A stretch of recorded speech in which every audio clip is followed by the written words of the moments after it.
Có ai trong số chúng ta chưa từng mơ không? Tôi cá là không, nhưng các bạn đã biết hết những sự thật thú vị về những giấc mơ của mình chưa?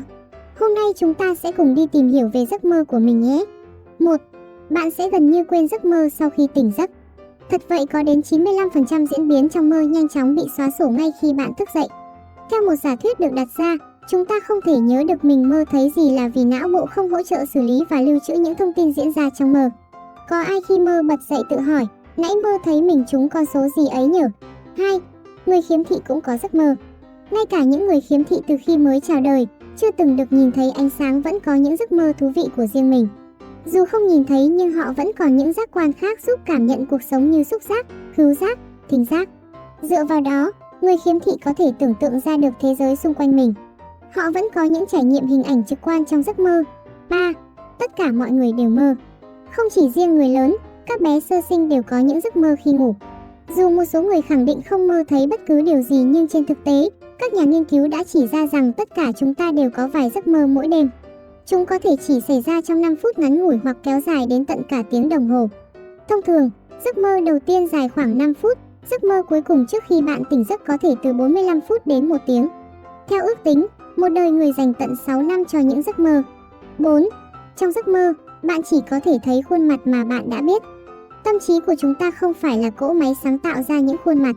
Trong giấc mơ bạn sẽ thấy những khuôn mặt thật của người thật mà bạn đã nhìn thấy trong suốt cuộc đời, chỉ có điều là bạn có thể không nhớ hoặc không biết. Chúng ta có thể thấy hàng trăm, hàng nghìn khuôn mặt khác nhau trong cuộc sống hàng ngày, vì vậy chúng ta có một kho cung cấp vô hạn những nhân vật cho não của chúng ta vận dụng vào trong giấc mơ. 5.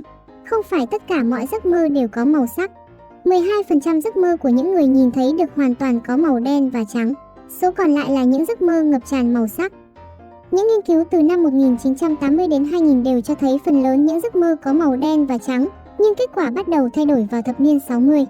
Ngày nay chỉ có 4,4% của những người dưới 25 tuổi mới có màu đen trắng. Nghiên cứu gần đây đưa ra giả thiết rằng có thể kết quả thay đổi liên quan tới sự chuyển đổi từ phim đen trắng sang TV màu tới các phương tiện truyền thông. 6. Động vật cũng mơ. Cũng như con người, động vật cũng trải qua các giai đoạn ngủ bao gồm chu kỳ REM và non-REM. Một số nghiên cứu được thực hành trên các loài động vật cho thấy sóng điện não của chúng giống với con người khi ở trạng thái trong mơ. Bạn có thể quan sát một chú chó đang quẫy đuôi, đạp chân hay bé mèo ngẩng cao đầu, cong lưng khi ngủ. Điều đó chứng tỏ chúng đang chìm trong giấc chiêm bao của mình. 7.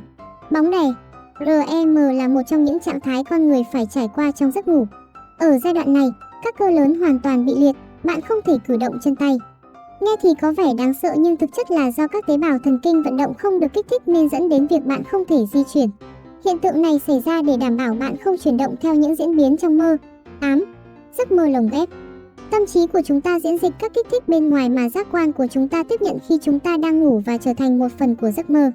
Điều này có nghĩa rằng đôi khi trong những giấc mơ, chúng ta nghe thấy một âm thanh từ ngoài tác động vào và kết hợp cùng với giấc mơ. Ví dụ, bạn có thể mơ bạn đang ở trong một buổi hòa nhạc khi thực tế anh trai của bạn đang chơi guitar trong lúc bạn ngủ. 9.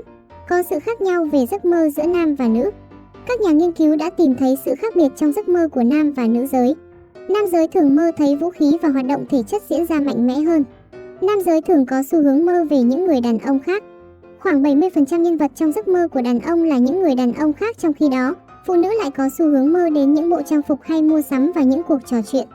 Giấc mơ của phụ nữ thường kéo dài, xuất hiện nhiều nhân vật hơn và tỷ lệ mơ về nam giới lẫn nữ giới đều như nhau. Bên cạnh đó, giấc mơ của đàn ông có cảm xúc tích cực hơn phụ nữ rất nhiều. 10. Giấc mơ tiền nhận thức, báo mộng.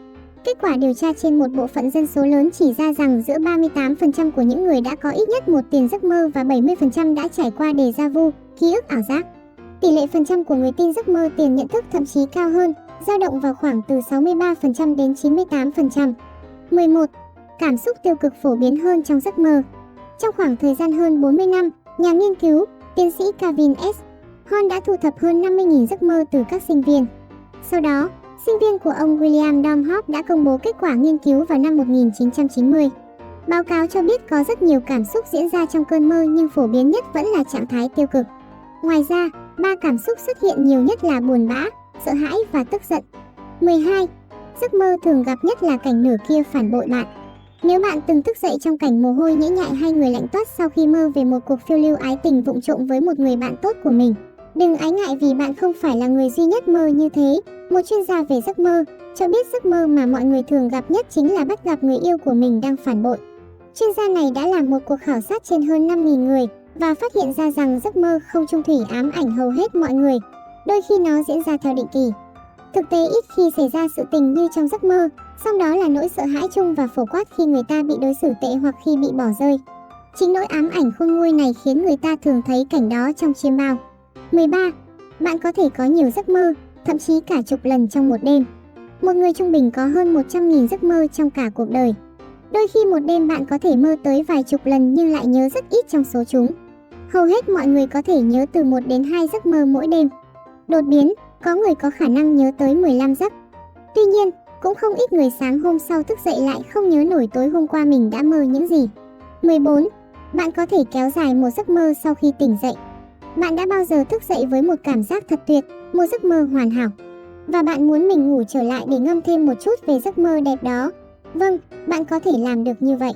Chỉ cần nằm yên, đừng cử động và bạn có thể vẫn còn ở trạng thái mơ trong vài phút. Cách tốt nhất để kéo dài những giấc mơ, đơn giản nhất là giữ đúng trạng thái và vị trí mà bạn thức dậy, đó cũng là vị trí mà bạn đang mơ. Đừng di chuyển cơ thể vì như thế là đã ngắt kết nối với giấc mơ. 15. Giấc mơ định kỳ có thể là cách tâm trí gửi thông điệp tới bạn về một điều gì đó.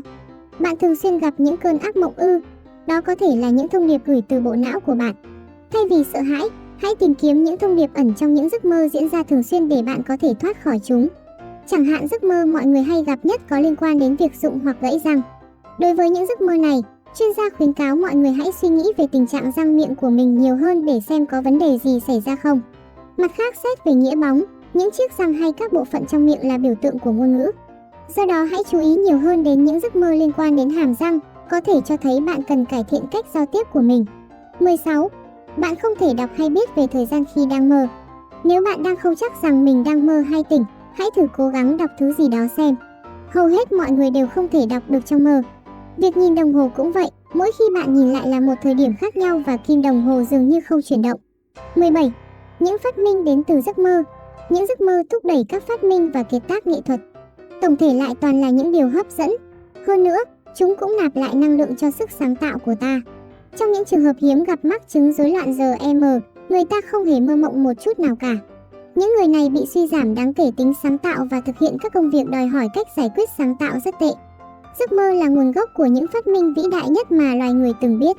Một số ví dụ điển hình như ý tưởng cho Google Larry Page, máy phát điện xoay chiều Tesla, thể xoắn kép của DNA James Watson, máy may Elias Howe, bảng tuần hoàn hóa học Dmitry Mendeleev, và còn nhiều nữa.